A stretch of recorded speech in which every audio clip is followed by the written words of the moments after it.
મંત્રીઓએ પ્રધાનમંત્રીની અપીલને અનુસરી ત્યારે વન વિભાગના બંને મંત્રીઓ એકસાથે એવી કારમાં આવ્યા. પીએમ મોદીની અપીલ બાદ કારપુલિંગ.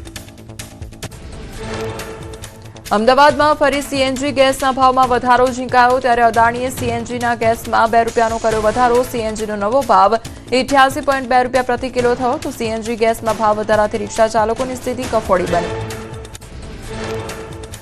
સીએનજીમાં થયેલા ભાવ વધારાને લઈ રિક્ષા ચાલકોનો વિરોધ. છેલ્લા 1 મહિનામાં જ 3 વખત ભાવ વધારો થયો છતાં રિક્ષા ભાડામાં વધારો ન કરાતા વિરોધ.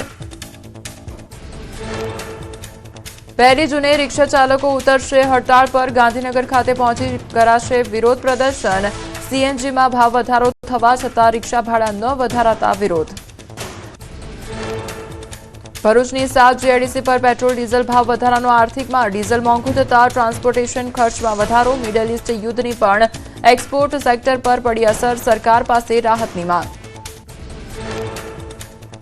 રાજકોટમાં ધીરેન્દ્ર શાસ્ત્રીના કાર્યક્રમ પહેલા જ ગરમાયું રાજકારણ તો પરસોત્તમ પીપળિયાની પોસ્ટથી વિવાદ.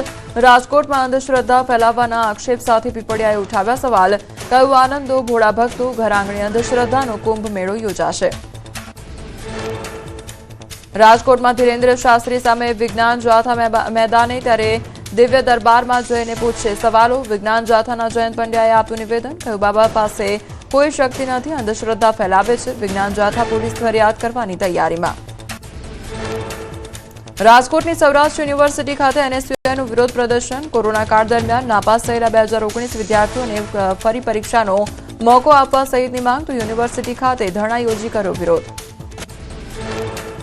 રાજકોટમાં જન્મ મરણના દાખલા માટે લાગી લાંબી કતારો. શાળામાં એડમિશન પ્રક્રિયા વચ્ચે વાલીઓ મુશ્કેલીમાં મુકાયા. દાખલા માટે સિવિલ સેન્ટર ખાતે માત્ર 30 લોકોને એન્ટ્રી અપાતા હાલાકી.